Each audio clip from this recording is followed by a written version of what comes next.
Tip number 1. Use global recruitment. Use global recruitment to recruit almost every Chaos Dwarf unit in a single turn, even the late game units. There are 3 things you need for this. First, research technology mass production for -1 turn on global recruitment duration. Second, unlock Tower of Tsar district by claiming all seats in tier 3 military chain. This will provide another -1 turn. Last, build War Machines building chain.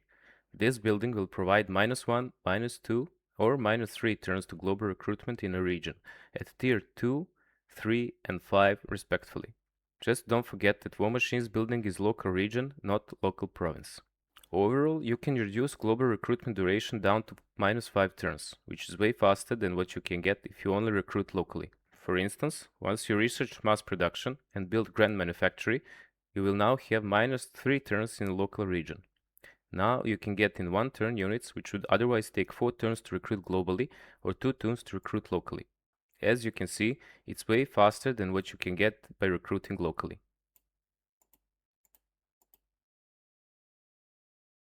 Since you want to recruit globally, you should also increase global recruitment capacity. You can do this by researching technology mandatory service for +1 capacity. You get another 2 slots for unlocking tier 2 military district in Tower of Tsar. Lastly, War Machine's building chain will provide another slot at tier 5. Recruiting this way can be expensive, so it's better to do it in a fully controlled province. Set your commandment to military doctrine for -20% recruitment cost. You can also use overseers to recruit units cheaper. They provide 15% cost reduction in a blue line and another 15% from special skill.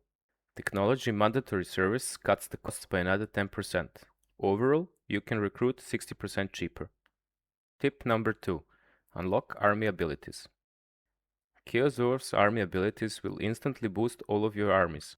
Most of them come from Tower of Tsar mechanic, which you can unlock throughout the campaign. At tier 1 you can unlock Armor of Contempt, which provides melee defense and armor boosts for all units in range. At tier 2 you can unlock a couple of army abilities. First, Flame and Shadow, which is a bombardment spell.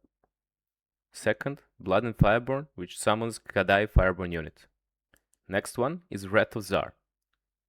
Another one is Dreadquake Battery.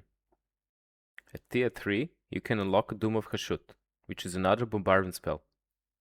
Last, at Tower Settlements you can construct building which provides local armies with Dreadquake Battery spell. Researching Power of Conclave technology will provide an extra use of every army ability. Tip number 3. Get Gordas early. Gordas can turn a weak Hobgoblin army into an unstoppable force, worth using even in a late game. You will get mission to unlock Gordas at the beginning of the campaign. All you need to do is to build Hobgoblin recruitment building, and then recruit 8 of any Hobgoblin units. He will then spawn near your faction leader and can be used at the same turn. Gordas will provide insane amount of buffs to Hobgoblins as he levels up, including casualty replenishment rate, stock, vanguard deployment, but also buffing their stats like melee attack, melee defense, ammunition, missile damage, speed, etc. Fully leveled up Gordas will turn weak Hobgoblins into strong fighting force, which is also cheap, as he is further reducing upkeep costs by 20% of already cheap units. At the beginning of the campaign, you can use him in any Hobgoblin army, but later on you might want to move him into an army of Sneaky Gits or Hobgoblin Wolf Riders with bows for maximum benefits. Tip number 4. Use Castellans in every army. If you are familiar with Dwarfs, Castellans are Chaos Dwarf's hero, which can be described as a mix between Dwarven Thanes and Engineers. They are selfish range heroes that can provide some buffs to range units, but not as much as Engineers provide to Dwarfs, and they are at the same time melee hero, but weaker than Thanes. However, Castellans can do both at the same time. Castellans can serve best in ranged heavy armies with lots of artillery and missile infantry units, which they can provide with restock and explosive missile damage. However, their main benefit to an army is campaign movement range. There are basically 2 ways to use Castellans. First, as a tank in range heavy armies. Position them up front to slow down enemy with flash bomb. If you are using Castellans in a melee heavy army, either pick one with cowardly trait, which provides stock, or give him stock through his skill tree. You don't want him to drag any attention to himself when the rest of your forces is rampaging on the other side of the battlefield. Tip number 5. Good economy pays for more troops. Chaos Dwarf's armies require both gold and armaments. Gold pays for your army's upkeep, while armaments unlock capacity for troops and boost units. Armaments are also necessary for construction of advanced military buildings, from which you can recruit better units. For gold, you want to focus on outposts and scavenger buildings. You usually do not want to build gemstone buildings and convert raw materials into gold, as raw materials are needed for construction and armaments production. You will also get plenty of gold from battles, sacking settlements and raiding. Chaos Dwarfs also have access to huge amount of upkeep reductions, so money usually is not an issue for this faction. Claiming Infernato seat in Tower of Tsar provides minus 1% upkeep for each military district seat.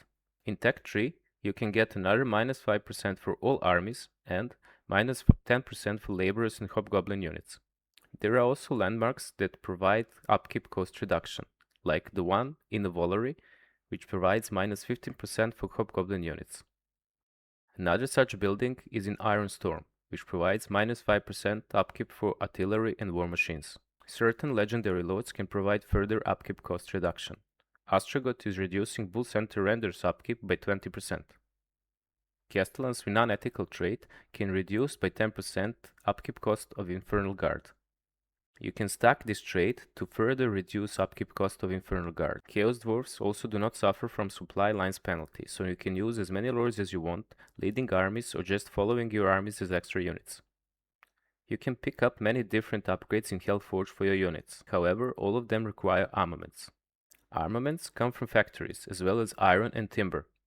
Ports also increase armaments production in a province, so provinces with multiple ports are best to set factory facilities in, like Dragon Isles. To produce armaments, you need raw materials, which come from outposts, marble and obsidian buildings, and also raising enemy settlements. The best way to get ton of raw materials is to focus on conclave influence early on. I know it doesn't make sense, so let me explain. Like I said, raw materials are also used for construction, and if you use them to construct buildings, you cannot use them to get armaments. However, if you focus getting ton of conclave influence per turn, you can push newly occupied towers straight to tier 5. This way, you can save a ton of raw materials, which you can then use for armament production. Once you fully grasp how Chaos Dwarf's economy works, you will be swimming in resources and you can easily snowball in a late stage of the campaign. Tip number 6. Stack magic reserves. Chaos Dwarfs have access to very powerful laws of magic, and having magic instantly boosts your armies.